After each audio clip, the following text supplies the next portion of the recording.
Hi everyone, চলে এলাম নতুন আরেকটা ভিডিও নিয়ে। তোমরা আগের ভিডিওতে দেখেছো যে আমি একটা পার্সেল রিসিভ করলাম অ্যান্ড দেন সেটা আনবক্সিং করেছি অ্যান্ড কী নিয়েছিলাম সেটাও দেখেছিলাম। তো চলো আজকে তোমাদের সাথে শেয়ার করব এগুলো দিয়ে আমি কিভাবে কাজ করছি।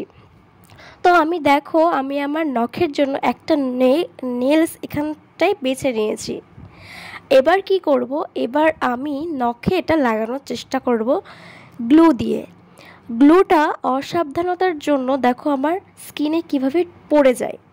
পড়ে যাওয়ার পরে স্কিনে কিভাবে প্রবলেম হতে পারে সেটা তোমরা ভালো করেই জানো। তোমরা যারা ইউজ করছো বা করবে ভাবছো পুজোতে নিজেরা, তোমরা কিন্তু এটা খুব সাবধানে ইউজ করবে। হ্যাঁ, এটা কিন্তু জাস্ট কিছুক্ষণের জন্য একটা প্রবলেম হয়, মানে আঠা লেগে গেলে যেরকম একটা প্রবলেম হয় ঠিক সেরকম, আদার্স কিছু না। তো দেখো তারপরে আমি নেক্সট টাইম আবার করলাম একটু সাবধানে, আর তারপরে নখটাকে মানে আমার অরিজিনাল নখের উপরে এটা চিপকে দিলাম। চিপকে দিয়ে জাস্ট কিছু সেকেন্ড এটা ধরে রাখতে হবে, তারপরে ছেড়ে দিতে হবে, আর নখটা পুরো সুন্দরভাবে লেগে যাবে।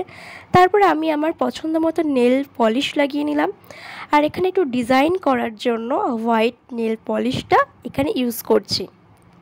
আমি সেরকম ডিজাইন আলপনা এগুলো কিচ্ছু পারি না, সব কিছুই আমার ফোন দেখে ইচ্ছা হয় আমি সেটা করি, তো করার চেষ্টা করি।